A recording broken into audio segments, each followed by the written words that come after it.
So I have a kid. Now, this is the part where I'm supposed to say this is the best thing that ever happened to me. Not so much. I mean, you love them, right? I mean, parents here in the studio, parents at home, you know, the kids are in the other room right now. There are some days where you think, I wish he'd walk into the woods and never come back.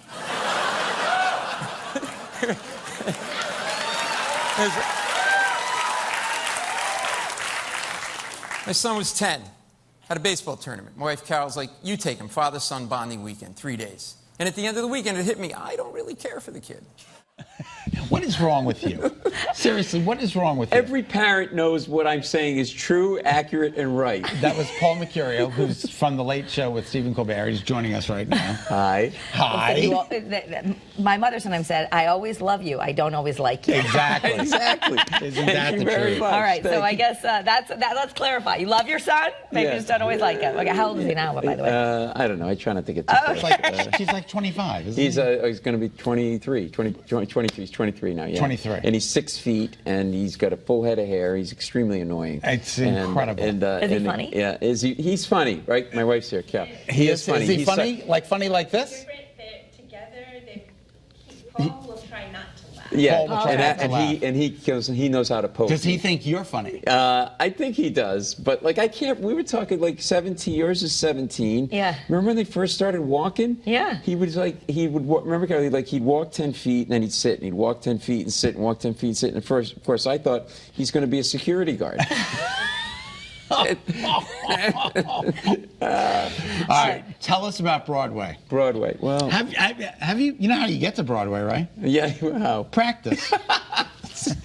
Sorry. I don't know if it's your cologne, but something smells great in here. It's not. Are you wearing pastrami sandwich? No, I am not wearing pastrami. It's one of our segments. It's your pastrami sandwich. It smells amazing. I can never stay on script with you because not that there's a script. There's a script, right? So, but no, seriously, in case people don't know, welcome Paul, one of our favorites, Emmy, Peabody Award-winning comedian, and currently works with The Late Show and all this great stuff. Thank you.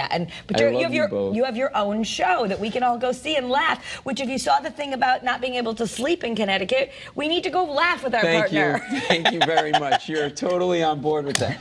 Let's go laugh instead of saying roll over. Exactly. It's called Permission to Speak. It's a show that involves the audience. It's born out of my stand-up, and I love to talk to audiences, and the more you talk, the more stories get. And we all have stories, and I think we're divisive and divided and at each other, and if we found that if we share stories, we make some connections and realize we have more in common. Well, let's take a look. We have a clip here, and this is a clip of a gentleman named Travis who has polio and explains how he explained polio to his young child. Okay. Travis, how are you? What do we got here? What's the issue? Polio. Oh, yeah? When kids were younger, I would go to the school plays. Obviously, kids would be like, hey, is that your dad? Is he RoboCop? Blah, blah, blah. I would tell the kids, hey, I'm from Vietnam. That's how I got hurt. They were like, really? You were in Vietnam? And I was like, yeah. And it was a joke. But my daughter's 18 now. And a few months ago, she was like, Daddy, were you really in Vietnam? I forgot I told that. You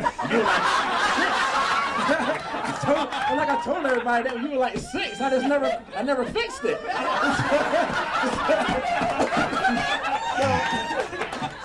And now he's funnier than you. Yes, they all are funnier. They're all funnier. Yes. No, I'm kidding. And no, it's true, and that's fine because it's really about them. You see, if you notice the set behind me are boxes. The set designer is my set designer from The Late Show with Stephen Colbert. He's got 23 Emmy Awards, and you see me do this. He says, "I feel like you unbox people."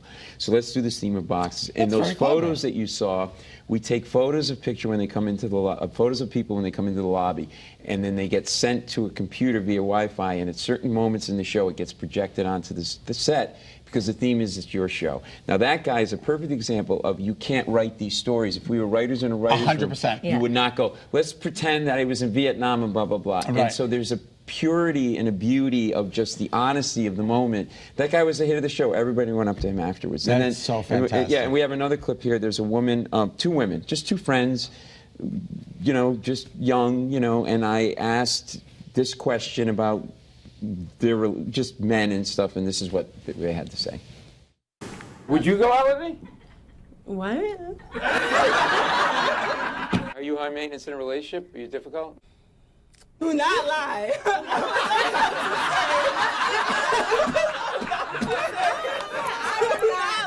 high. Her standards are very high. I understand that it's good to have standards. Like if I see a red flag, and it may not be a permanent red flag, it could just be a little something, I don't think that I should stick around for it. Like, fix it or I'm out. Yeah, you're going to be alone the rest of your life. And now, in that case, too, the connections are happening because other women went up to that woman and said, you keep your standards high, good for you. So what's happening is after the show, organically, people are making these connections and going up and say, or, you know, or just like, oh, you're from Long Island, I'm from Long Island. Like, whatever ends up happening on stage, they connect. And my director's Frank Oz, who is the original Yoda, created The Muppets, directed Dirty Rotten Scoundrels. And Oh my gosh. How old is Frank now? He's 403. I was going to say, he's got to be at least 404. But he shrunk to the size of Yoda. He actually is Yoda. He is Yoda. I have him here. Do you want to say hi? Frank, hello. Okay, so your show collectively has won 33 Emmys and 5 Peabodys and 1 Grammy? Our team has. Yeah. Not my show, but the team The Permission to collectively. Speak show collectively. We've won the show. Everybody working on the show that has contributed, the 4 of us. Yeah, the Jim Fenhagen is my set designer, and J.J. Settlemeyer's doing animation, who did Beavis and Butthead and SNL TV. So it's pretty crazy, and these conversations and these stories we're getting are just amazing. And I said it's very difficult to be a comedian reacting to what people say. And I have to react and listen. You got to give you kudos. I can't get ahead of myself. Thank you. Yeah, no, it's really very talented. Thank you. It's at the United Theater in Westerly, Rhode Island, just over the line. UnitedTheater.org. March 9th. You're living in Rhode Island. I'm in Rhode Island, and I got my place in Stonington that we go to, so I'm like local. You're a local guy. Yeah, exactly. You're rich. You know what I'm saying? That's very and nice. by the way, the mattress thing. Yeah. And I'm like, that got me going because my brother-in-law, he's got money, and we stay at his house, and he, he's got 4 bedrooms, right, Carol? And when we sleep on a blow-up mattress, But he's coming to New York, and I'm going to get back at him. I got a bed for him. I got him an inflatable duck for a pool, and he's going to sleep on that. Take that. All right, where are you going to be again? I'm going to be at the United Theater in Westerly, Rhode Island, which is a beautiful old theater that they refurbished, and there's a great restaurant scene in Westerly. It's March 9th, UnitedTheater.org. Come, and I will... They gave you 8.5 minutes for the segment. It's not long enough. Oh, thank you. We could sit and talk to you the whole show. I know. You guys are the best. This is like coming home whenever I come we here. appreciate you being Love here. you guys. All right, I'm going to get you down to New York if it's the last thing I do. We want to do that. Yes, just come on a day when I'm not going to be there, but I would love to have you. Exactly. Thank you very much. And I love your pastrami cologne. Thank you. Sexy, Still ahead, sexy our great man. day getaway continues.